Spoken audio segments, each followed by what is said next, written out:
KGF ತಾಲೂಕಿನ ಸುವರ್ಣಹಳ್ಳಿ ಗ್ರಾಮದ ಶ್ರೀ ಮಾರಿಕಾಂಬಾ ದೇವಿ ದೇವಸ್ಥಾನದ ಭಕ್ತಾದಿಗಳ ಕ್ಷೇಮಾಭಿವೃದ್ಧಿ ಸಂಘದ ಮನವಿ ಮೇರೆಗೆ ಶ್ರೀ ಕ್ಷೇತ್ರ ಧರ್ಮಸ್ಥಳ ಕ್ಷೇಮಾಭಿವೃದ್ಧಿ ಸಂಘದ ವತಿಯಿಂದ ಶ್ರೀ ವೀರೇಂದ್ರ ಹೆಗ್ಗಡೆಯವರ ಆಶೀರ್ವಾದದೊಂದಿಗೆ ಇಂದು ದೇವಾಲಯದ ಜೀರ್ಣೋದ್ಧಾರಕ್ಕಾಗಿ 1,50,000 ರೂಗಳನ್ನು ನೀಡಲಾಯಿತು. ಈ ಸಂದರ್ಭದಲ್ಲಿ ಕೆಜಿಎಫ್ ತಾಲೂಕಿನ ಯೋಜನಾಧಿಕಾರಿ ಮಹದೇವ್ ಹಾಗೂ ದೇವಸ್ಥಾನ ಸಮಿತಿಯ ಅಧ್ಯಕ್ಷರು ಹಾಗೂ ಇತರರು ಹಾಜರಿದ್ದರು. ಪಂಚಾಯತಿ ಸದಸ್ಯರು ಹಾಗೂ ಮಾರಿಕಾಂಬಾ ಟ್ರಸ್ಟ್ನ ಅಧ್ಯಕ್ಷರಾದಂಥ ರಾಧಾಕೃಷ್ಣಪ್ಪರವರಿಗೆ ನಿಮ್ಮೆಲ್ಲರ ಪರವಾಗಿ ಸ್ವಾಗತವನ್ನು ಬಯಸ್ತೇನೆ. ಅಂತ ತಾಲೂಕು ಯೋಜನಾಧಿಕಾರಿಯಾಗಿರ್ತಕ್ಕಂಥವರಿಗೆ ನಿಮ್ಮೆಲ್ಲರ ಪರವಾಗಿ ಸ್ವಾಗತವನ್ನು ಬಯಸ್ತೇನೆ. ಪಂಚಾಯತಿಯ ಸದಸ್ಯರಾದ ರೆಡ್ಡಮ್ಮರವರಿಗೂ ಕೂಡ ಸ್ವಾಗತವನ್ನು ಬಯಸ್ತೇನೆ. ಒಂದು ಕಾರ್ಯಕ್ರಮಕ್ಕೆ ಆಗಮಿಸಿರ್ತಕ್ಕಂಥ ಗ್ರಾಮಸ್ಥರು ಹಾಗೂ ಸಂಘದ ಸದಸ್ಯರಿಗೂ ಕೂಡ ಒಂದೇ ಮಾತಿನಲ್ಲಿ ಸ್ವಾಗತವನ್ನು ಬಯಸ್ತೇನೆ. ಹಾಗೆ ಒಂದು ಕಾರ್ಯಕ್ರಮಕ್ಕೆ ಪತ್ರಿಕಾ ಮಾಧ್ಯಮ ಮಿತ್ರರು ಕೂಡ ಆಗಮಿಸಿದ್ದಾರೆ, ಅವರಿಗೂ ಕೂಡ ಸ್ವಾಗತವನ್ನು ಬಯಸ್ತೇನೆ. ಈ ಊರಿನ ಗ್ರೀನ್ ವೇ ವಿತರಕರಾದಂತ ವಿಜಯ್ ಅವರು ಆಗಮಿಸಿದ್ದಾರೆ, ಅವ್ರಿಗೂ ಕೂಡ ಸ್ವಾಗತವನ್ನು ಬಯಸ್ತೇನೆ. ಈ ಕಾರ್ಯಕ್ಷೇತ್ರದ ಸೇವಾ ಪ್ರತಿನಿಧಿಯಾದ ಜ್ಯೋತಿ ಅವರಿಗೂ ಕೂಡ ಸ್ವಾಗತವನ್ನು ಬಯಸ್ತೇನೆ. ಈ ಕಾರ್ಯಕ್ರಮವನ್ನು ಕುರಿತು 2 ಮಾತಾಡ್ಬೇಕಂತ ಯೋಜನಾಧಿಕಾರಿಗಳನ್ನ ಕೇಳ್ಕೊಳ್ತೇನೆ.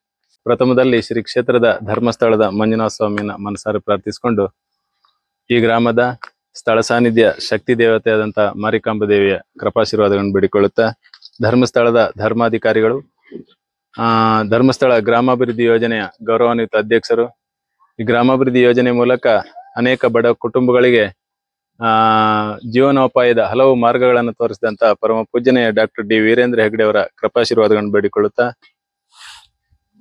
ಮಾತೃಶ್ರೀ ಹೇಮಾವತಿ ಅಮ್ಮನವರ ಕೃಪಾಶೀರ್ವಾದವನ್ನು ಬೇಡಿಕೊಳ್ಳುತ್ತಾ, ಬಹುಶಃ ಇವತ್ತೊಂದು ವಿಶೇಷವಾದ ಪುಟ್ಟ ಕಾರ್ಯಕ್ರಮವನ್ನ ಏರ್ಪಡಿಸಿದ್ದೀರಿ. ಕಾರಣ ಇಷ್ಟೇ, ಶ್ರೀ ಕ್ಷೇತ್ರ ಧರ್ಮಸ್ಥಳ ಅನ್ನುವಂಥದ್ದು ಬರೀ ಒಂದು ಶಕ್ತಿ ದೇವತೆಯಾಗಿ ನಿಲ್ಲದೆ ಧರ್ಮಸ್ಥಳದಲ್ಲಿ ಆ ಧರ್ಮಸ್ಥಳದ ಮೂಲಕ ಇಡೀ ರಾಜ್ಯದಾದ್ಯಂತ ಸಾಮಾಜಿಕ ಆರ್ಥಿಕ ಸಬಲೀಕರಣವನ್ನ ಮಾಡುವ ನಿಟ್ಟಿನಲ್ಲಿ ಪೂಜ್ಯ ವೀರೇಂದ್ರ ಹೆಗ್ಗಡೆ ಅವರು ಒಂದು ದೊಡ್ಡ ಹೆಜ್ಜೆಯನ್ನು ಇಟ್ಟಿದ್ದಾರೆ.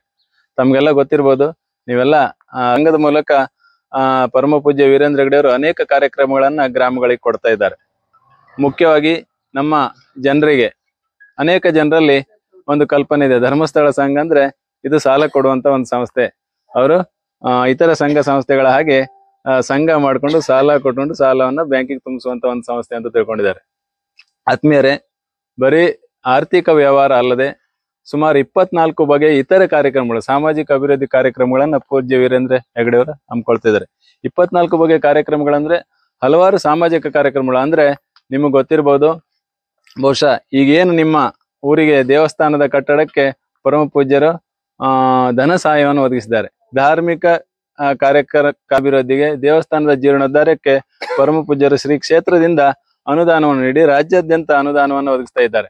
ಅದೇ ರೀತಿ ಸಾಮಾಜಿಕ ಕೆರೆ ಅಭಿವೃದ್ಧಿ ಕಾರ್ಯಕ್ರಮ ಇರ್ಬೋದು, ಶುದ್ಧ ನೀರಿನ ಕುಡಿಯೋ ಘಟಕ ಇರ್ಬೋದು, ನಮ್ಮ ಸಂಘದ ಮಕ್ಕಳು ಶಾಲೆಗೆ ಹೋಗ್ತಿದ್ರೆ ವೃತ್ತಿಪರ ಕೋರ್ಸ್ ಮಾಡ್ತಿದ್ರೆ ಅವ್ರಿಗೆ ಸ್ಕಾಲರ್ಶಿಪ್ ಕೊಡುವಂಥದ್ದು ಇರ್ಬೋದು, ಅಥವಾ ಶಾಲಾ ಅಭಿವೃದ್ಧಿಗೆ ಶಾಲಾ ಬೆಂಚ್ ಡೆಸ್ಕ್ ಇಲ್ಲ ಅಥವಾ ಸ್ಕೂಲ್ ಟೀಚರ್ ಕೊರತೆ ಇದೆ, ಇಂಥದಕ್ಕೆ ಟೀಚರ್ ಕೊಡುವಂಥದ್ದು ಅಥವಾ ಬೆಂಚ್ ಡೆಸ್ಕ್ ಕೊಡುವಂಥದ್ದು ಇರ್ಬೋದು, ಅಥವಾ ನಮ್ಮ ಶಾಲೆಯ ಮಕ್ಕಳಿಗೆ ಸ್ಕಾಲರ್ಶಿಪ್, ಉದಾಹರಣೆಗೆ ಜಾಬ್ ಕೋರ್ಸ್ ಮಾಡ್ತಿದ್ದಾರೆ ಅಂದ್ರೆ ಅವ್ರಿಗೆ 500 ಪ್ರತಿ ತಿಂಗಳು 500, 1,000, 1,500 ಈ ರೀತಿ ಅವ್ರಿಗೆ ಜಾಬ್ ಕೋರ್ಸ್ ಮುಗಿಯುವವರೆಗೂ ಸಹ ಅವ್ರಿಗೆ ಸ್ಕಾಲರ್ಶಿಪ್ ಬರುವಂತ ಒಂದು ವ್ಯವಸ್ಥೆಯನ್ನ ಪೂಜ್ಯ ವೀರೇಂದ್ರ ಹೆಗ್ಗಡೆ ಮಾಡ್ತಿದ್ರು.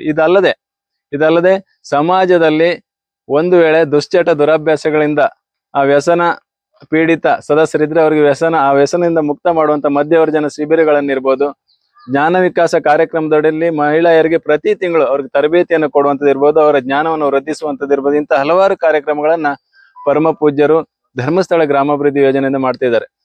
ನಿಮ್ಗೆಲ್ಲ ಗೊತ್ತಿರ್ಬೋದು, ನೀವು ತಿಂಗಳ ಹಿಂದೆ ಧರ್ಮಸ್ಥಳಕ್ಕೆ ಭೇಟಿ ಕೊಟ್ಟಿರ್ಬೋದು. ಇಲ್ಲಿ ಕಮಿಟಿಯವರು ಪೂಜ್ಯರನ್ನ ಭೇಟಿ ಮಾಡುವಾಗ ನಿಮ್ಗೆ ಗೊತ್ತಿರ್ಬೋದು, ಯಾಕಂದ್ರೆ ಅಲ್ಲಿ ತುಂಬಾ ಜನ ಕ್ಯೂ ಅಲ್ಲಿ ನಿಂತಿರ್ಬೋದು. ನೀವು ಹೋದಾಗ 500 ಜನ ಇರ್ತಾರೆ, ಅದಕ್ಕೂ ಜಾಸ್ತಿ ಇರ್ತಾರೆ. ಬಹುಶಃ ನೀವು ಕಮಿಟಿಯವರು ಆ ಪೂಜ್ಯರಲ್ಲಿ ಹೋದಾಗ ನಿಮ್ಮ ದೇವಸ್ಥಾನದ ಕಟ್ಟಡದ ಕಾಮಗಾರಿಯ ಡಾಕ್ಯುಮೆಂಟ್ ಅನ್ನ ನೀವು ಕೊಟ್ಟಿರ್ಬೋದು ಪೂಜ್ಯರಿಗೆ. ಬಹುಶಃ ಅವ್ರು ಅಲ್ಲಿಂದ ನಿಮ್ಗೊಂದು ಅಭಯವನ್ನ ಕೊಟ್ಟಿರ್ತಾರೆ, ಇದಕ್ಕೆ ನಾನು ಏನಾದ್ರು ಆ ದೇವಸ್ಥಾನಕ್ಕೆ ಅಭಯವನ್ನು ಮಾಡ್ತಿದ್ದೇನೆ ಅಂತ. ಬಹುಶಃ ನನಗೆ ತುಂಬಾ ಸಂತೋಷ ಆಗ್ತದೆ. ಈ ಒಂದು ಮಾರಿಕಾಂಬಾ ದೇವಸ್ಥಾನಕ್ಕೆ ಪರಮ ಪೂಜ್ಯರು ಸುಮಾರು 1.5 ಲಕ್ಷದ ಡಿಡಿಯನ್ನ ಮಂಜೂರು ಮಾಡಿರ್ತಾರೆ. ನಿಮ್ಮ ಪರವಾಗಿ ನಾನು ಪರಮ ಪೂಜ್ಯರಿಗೆ ಅನಂತ ಕೃತಜ್ಞತೆಯನ್ನು ಸಲ್ಲಿಸ್ತಾ ಇದ್ದೇನೆ. ಅದೇ ರೀತಿ ಇನ್ನೊಂದೇನಪ್ಪ ಅಂತ ಹೇಳಿದ್ರೆ, ಈಗಾಗಲೇ ನಿಮ್ಮ ಕಟ್ಟಡದ ಕಾಮಗಾರಿ ಪೂರ್ತಿ ಮುಗಿದಿದೆ. ಬಹಳ ಚೆನ್ನಾಗಿ ದೇವಸ್ಥಾನವನ್ನು ಕಟ್ಟಿದ್ದೀರಿ. ಈ ಒಂದು DDA ಮೂಲಕ, ಈ ಒಂದು 1.5 ಲಕ್ಷ ಹಣದ ಮೂಲಕ ಇನ್ನೂ ಸಹ ಈ ಕಟ್ಟಡದ ಅಳಿದುಳಿದ ಕಾರ್ಯಕ್ರಮಗಳು ಅಭಿವೃದ್ಧಿ ಆಗ್ಲಿ. ಆ ಮೂಲಕ ಜನರಲ್ಲಿ ಧಾರ್ಮಿಕ ಪ್ರಜ್ಞೆ ಬೆಳಿಲಿ. ಆ ಮೂಲಕ ಧರ್ಮಸ್ಥಳ ಗ್ರಾಮಾಭಿವೃದ್ಧಿ ಯೋಜನೆ ಮೂಲಕ ಇಲ್ಲಿಯ ಇನ್ನಷ್ಟು ಕುಟುಂಬಗಳು ಅಭಿವೃದ್ಧಿ ಹೊಂದಲಿ.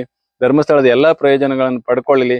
ಒಟ್ಟಾರೆಯಾಗಿ ಶ್ರೀ ಕ್ಷೇತ್ರ ಧರ್ಮಸ್ಥಳದ ಯೋಜನೆ ಮೂಲಕ, ಅದೇ ರೀತಿ ಸರ್ಕಾರದ ಇತರ ಕಾರ್ಯಕ್ರಮಗಳ ಮೂಲಕ ಪ್ರತಿ ಗ್ರಾಮ ಅಭಿವೃದ್ಧಿ ಆಗ್ಬೇಕನ್ನುವಂಥದ್ದು ಪೂಜ್ಯ ವೀರೇಂದ್ರ ಹೆಗ್ಗಡೆ ಅವರ ಒಂದು ಆಶಯ ಮತ್ತು ಅವರ ಕನಸು ಕೂಡ. ಹಾಗಾಗಿ ಅವರ ಕನಸಿಗೆ ನಾವೆಲ್ಲರೂ ಸೇರಿ ಆ ಕನಸಿಗೆ ನೀರೆರೆದು ಅದನ್ನ ಸಾಕಾರಗೊಳಿಸೋಣ ಅಂತ ಹೇಳ್ತಾ, ಬಹುಶಃ ಮುಖ್ಯವಾಗಿ ನಾನು ನಮ್ಮ ಪತ್ರಿಕಾ ಮಾಧ್ಯಮದವರು, ಬಹುಶಃ ನಮ್ಮ ಧರ್ಮಸ್ಥಳ ಗ್ರಾಮಾಭಿವೃದ್ಧಿ ಯೋಜನೆ ಕಾರ್ಯಕ್ರಮ ಎಲ್ಲಿದ್ರೆ ಅವ್ರ ಕಿವಿಗೆ ಬಿದ್ರೆ ಪತ್ರಿಕಾ ಮಾಧ್ಯಮದವರು ತಕ್ಷಣ ಎಲ್ಲ ಹಾಜರಿರ್ತಾರೆ. ಕಾರಣ ಇಷ್ಟೇ, ಇದೊಂದು ಪ್ರತಿಫಲಾಪೇಕ್ಷೆ ಇಲ್ಲದೆ ದುಡಿಯುವಂತ ಒಂದು ಸಂಸ್ಥೆ, ಯಾವುದೇ ಕರಪ್ಷನ್ ಇಲ್ಲದೆ ದುಡಿಯುವಂತ ಒಂದು ಸಂಸ್ಥೆ ಅಂದ್ರೆ ಅದು ಧರ್ಮಸ್ಥಳ ಗ್ರಾಮಾಭಿವೃದ್ಧಿ ಯೋಜನೆ. ಹಾಗಾಗಿ ಮಾಧ್ಯಮ ಬಂದವರು ಸಹ ನಮ್ಮ ಯಾವುದೇ ಕಾರ್ಯಕ್ರಮಗಳು ಸಹ ಅವ್ರು ಯಾವುದೇ ಪ್ರತಿಫಲಾಪೇಕ್ಷೆ ಇಲ್ಲದೆ ನಮ್ಮ ಕಾರ್ಯಕ್ರಮಗಳಿಗೆ ಪ್ರಚಾರ ಕೊಡುವಂತ ಒಂದು ವ್ಯವಸ್ಥೆಯನ್ನ ಎಲ್ಲ ಮಿತ್ರರು ಮಾಡ್ತಿದ್ದಾರೆ. ಅವರಿಗೂ ಸಹ ನಾನು ಈ ಸಂದರ್ಭದಲ್ಲಿ ಶ್ರೀ ಕ್ಷೇತ್ರ ಧರ್ಮಸ್ಥಳದ ಪರವಾಗಿ ಹಾಗೂ ನನ್ನ ವೈಯಕ್ತಿಕವಾಗಿ ಅನಂತ ವಂದನೆಗಳನ್ನ ಸಲ್ಲಿಸ್ತಾ ಇದ್ದೇನೆ.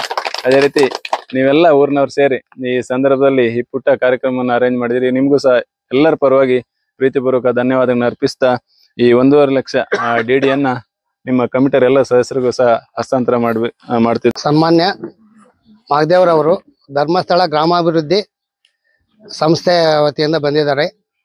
ನಾವು ఈ దేవస్థాన కట్టక 3 ವರ್ಷದಿಂದ ఈ సమయంలో ధర్మస్థలం ఇంకా కొంచెం ధనసహాయం ఇస్తామని మాకు సమాచారం తెలుసా.